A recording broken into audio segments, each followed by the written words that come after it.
Morning दोस्तों, मेरा नाम कन्हैया मिश्रा है और मैं ड्रग इंस्पेक्टर का प्रिपरेशन कर रहा हूँ। दोस्तों, मैं आज इस वीडियो पे वीडियो बना रहा हूँ। ये वीडियो बहुत लोगों को दिक्कत हो बहुत लोगों को मैंने दिक्कत देखा है कि वो एग्ज़ाम की तैयारी करते हैं बट वो एग्ज़ाम निकाल नहीं पाते हैं। उसका एग्ज़ाम ना निकालने का कारण उसके पीछे बहुत कारण हो सकता है। तो दोस्तों, मैंने आज आज आज मैं सोचा हूँ कि 10 पावरफुल ट्रिक लाऊँ जो किसी भी एग्ज़ाम को आराम से निकाल सकता है, जो मैं भी फॉलो करता हूँ और मैं कहता हूँ कि आप लोग भी इसको फॉलो करें। आप किसी भी ड्रग इंस्पेक्टर का एग्ज़ाम आसानी से निकाल सकते हैं फर्स्ट अटेम्प्ट में। जैसे गुजरात ड्रग इंस्पेक्टर हो जाएगा, उत्तराखंड ड्रग इंस्पेक्टर हो जाएगा, यूपीएससी ड्रग इंस्पेक्टर हो जाएगा, बिहार ड्रग इंस्पेक्टर हो जाएगा, असम, तमिलनाडु, राजस्थान, आंध्र प्रदेश, उत्तराखंड, केरल, हिमाचल। आप किसी भी ड्रग इंस्पेक्टर एग्ज़ाम को फर्स्ट अटेम्प्ट में ही निकाल सकते हैं। इसके लिए पहले आपको इसमें आपको 2 ऑप्शन मिलते हैं। अगर आप बी फार्मा में हैं आप, तो आप बी फार्मा आप सेमेस्टर बाय सेमेस्टर पढ़ते जाएँ और अपने सेमेस्टर को रिवीजन करते जाएँ। उसके बाद अगर आप शुरू से तैयारी कर रहे हैं बी फार्मा के बाद, आपको अभी भी समझ में नहीं आ रहा है कि आप कैसे करें, तो अगर आपका एग्ज़ाम का कुछ दिन बाकी है या कुछ दिन नहीं बाकी है, ये मैं सिर्फ ड्रग इंस्पेक्टर का बात नहीं कर रही, आप किसी भी एग्ज़ाम का बात करें, जीपेट हो गया, नाइपर हो गया, आप किसी भी ड्रग इंस्पेक्टर के एग्ज़ाम में, रेलवे ड्रग इंस्पेक्टर हो गया, आप किसी भी ड्रग इंस्पेक्टर के एग्ज़ाम को आप आसानी समझ सकते हैं। पहली बात, आपको किसी भी एग्ज़ाम को निकालने के लिए पहली बात आपको उसका पूरा सिलेबस पता होना चाहिए।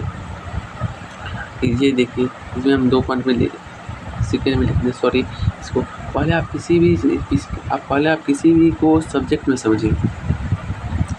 उसका अगर आप सिलेबस अगर समझ गए, आप उसको आराम से पढ़ने में कोई दिक्कत नहीं होगी। पहले आप सिलेबस समझिए, किस ऑर्डर में पढ़ना है, किस ऑर्डर में नहीं पढ़ना है। उसके बाद अगर आपको सीरियसली अगर पढ़ना है तो रोज़ कम से कम 6 घंटा या 4 घंटा आपको पढ़ने का हैबिट बनाना होगा। हैबिट बनाने से क्या होगा कि आपको कंसिस्टेंसी मेंटेन रहेगा, आपको पूरी तरह कंसिस्टेंसी मेंटेन रहेगा और कंसिस्टेंसी मेंटेन करने के बाद आपको ऑटोमेटिक मोटिवेशन मिलता रहेगा। आप 5 मिनट 10 मिनट पढ़िए, उसके बाद आपको ऑटोमेटिक मोटिवेशन मिलता रहेगा। हाँ, उसके बाद आपको क्या करना है,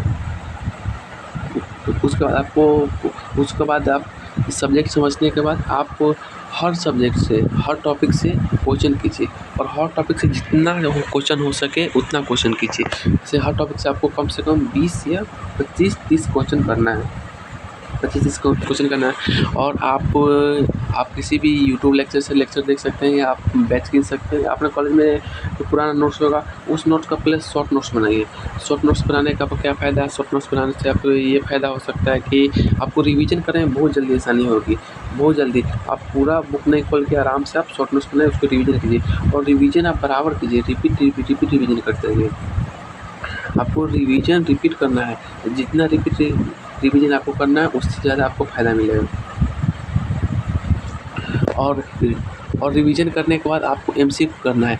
एमसीक्यू ही आपको एग्ज़ाम निकाल सकता है। अगर एमसीक्यू आप नहीं किए हुए हैं या आप रिवीजन नहीं किए हुए तो आप कोई भी एग्ज़ाम को नहीं निकाल सकते। फर्स्ट अटेम्प्ट छोड़िए, आप किसी 5, 6, 7, 8 आप कितने अटेम्प्ट दे दीजिए,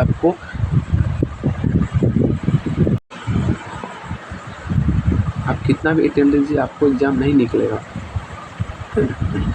इसी के लिए आपको एमसीक्यू करना बहुत ज़रूरी है। आप सुबह उठे, रिवीजन किए और पीवाईक्यू किए, फिर रात को पीवाईक्यू सोते टाइम किए।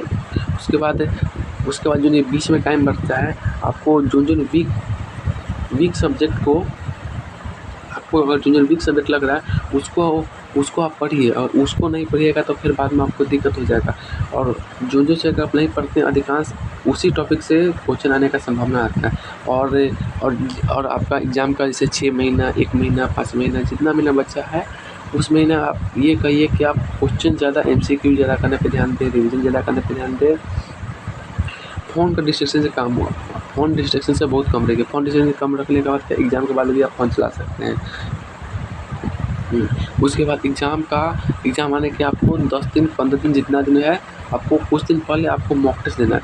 मॉक टेस्ट देने से आपको ये पता चलेगा कि एग्ज़ाम में किस टाइप का क्वेश्चन आ रहा है, किस टाइप का क्वेश्चन है। आपको मॉक टेस्ट देने से किसी भी व्यक्ति का कॉन्फिडेंस बढ़ता है, पूरी तरह कॉन्फिडेंस बढ़ता है। और लास्ट में क्या है, लास्ट में आप कंसिस्टेंसी रखने का मतलब है कि आप फ़ोन नहीं उतना यूज़ करें और आपको एक ही अथी पे चलना है कि मुझे एग्ज़ाम निकालना है तो निकालना है। आप पहले पढ़िए, उसके बाद प्रैक्टिस कीजिए, फिर रिवीजन कीजिए, फिर रिपीट कीजिए। इसको आप कम से कम हर चैप्टर को 3 से 4 बार आप रिवीजन कीजिए।